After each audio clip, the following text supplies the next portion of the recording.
World business leaders are talking about a great reset. What is it?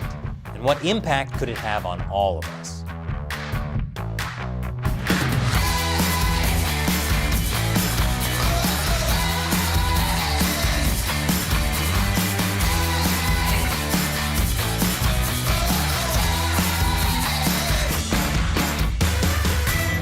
Welcome to America Uncovered. I'm Chris Chappell.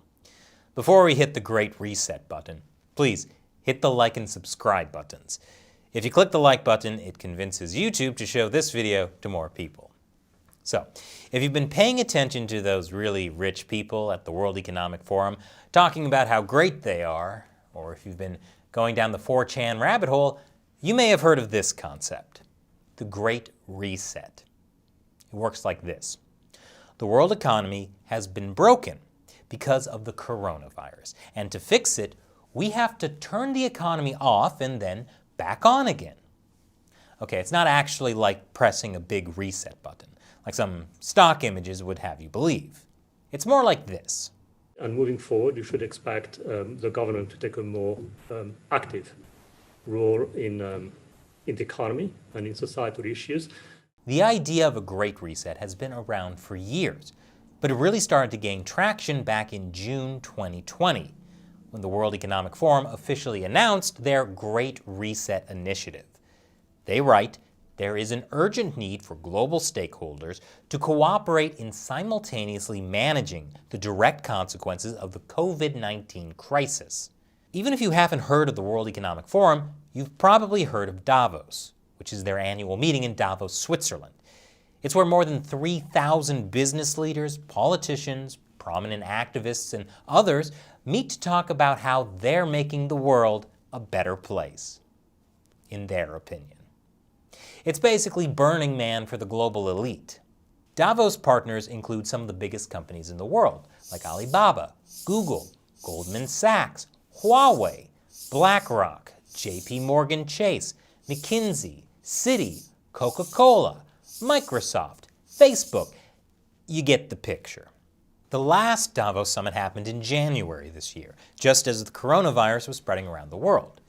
And there's no doubt that the coronavirus has caused a crisis. More than one, actually. Thanks to the Chinese government's initial 6-week cover-up, the coronavirus spread around the world, infecting people in every country. More than 1 million people have died worldwide. The other crisis is the economic devastation. As governments around the world followed the Chinese Communist Party's lockdown model, small businesses were forced to close, and job loss has skyrocketed. So with these twin crises caused by the Chinese and other governments' response to the coronavirus, what can be done? Well, the World Economic Forum has a solution. The Great Reset. This is not the first time the World Economic Forum has come up with a grand-sounding global solution, the kind that, depending on your point of view, sounds either inspirational or terrifying. Like when they talked about globalization 4.0 shaping a new global architecture in the age of the Fourth Industrial Revolution, or creating a shared future in a fractured world, or the Great Transformation. With names like these, I'm surprised people weren't scared of the World Economic Forum until now. So back to this year's Great Reset initiative. The World Economic Forum is strangely short on details of how it would actually work. That's probably why it's led to so many conspiracy theories. But while the Great Reset is openly talked about, there's surprisingly little information on specific programs, or how much money ought to be allocated to what. So at this point, it's just vague, big picture stuff. For example, they say governments should implement long overdue reforms that promote more equitable outcomes.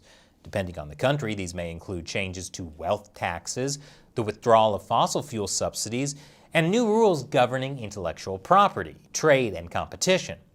Okay, so the solution to the crises caused by government is more government intervention. Intervention that has nothing to do with the coronavirus. It's almost as if governments want to use the coronavirus as an excuse to do the things they had been planning to do anyway.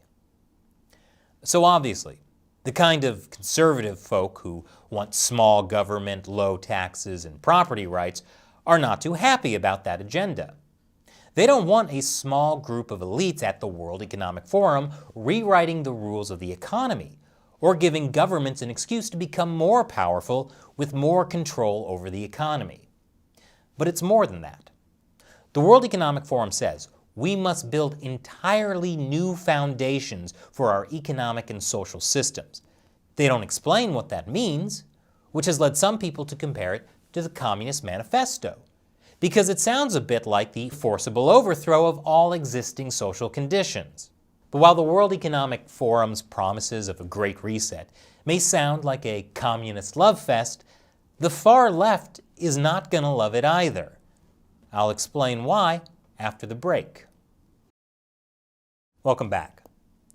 The World Economic Forum is proposing a Great Reset, one that promises more equity and inclusion. It may be pandering to the political left, but that doesn't mean the political left is actually going to like it. Keep in mind that the main groups that have been protesting the World Economic Forum for decades have been on the far left, from fiery climate activists, to anti-globalists, to straight-up communists. Folks on the left typically don't like a small group of rich capitalists at the World Economic Forum dictating policy for the rest of us. Rich capitalists like Prince Charles from the British monarchy, Larry Fink from BlackRock Multinational Investment Company, and George Soros from all the conspiracy theories. So really, the Great Reset is something ordinary people on the left and right see as a potential problem. A small group of rich, powerful elite influencing governments to change the rules of the economy.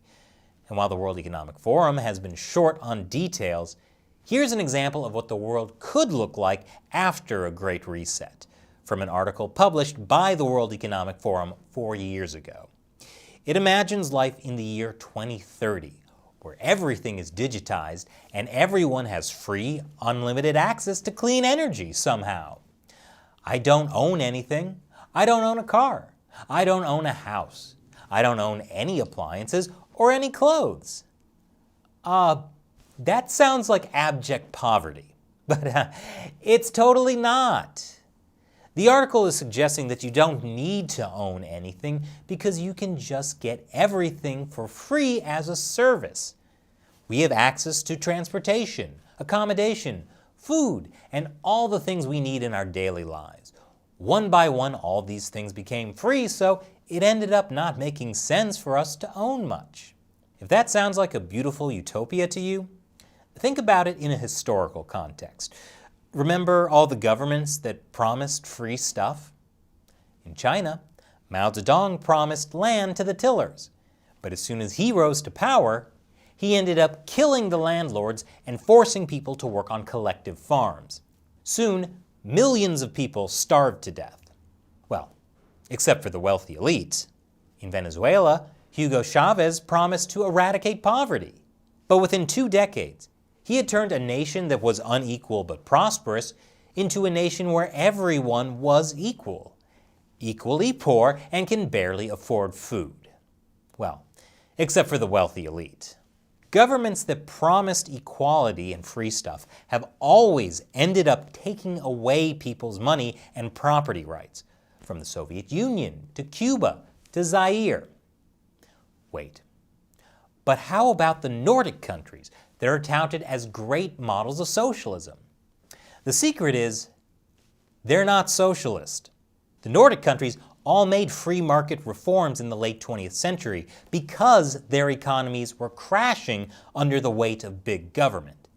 Now, they all have free markets, private business, and ensure strong property rights. And let's look at Norway, which has the highest GDP per capita. Their secret to economic success?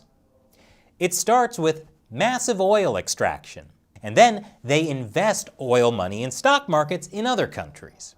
So basically, Norway pays for its big social programs through oil and capitalism, not through green energy and equity.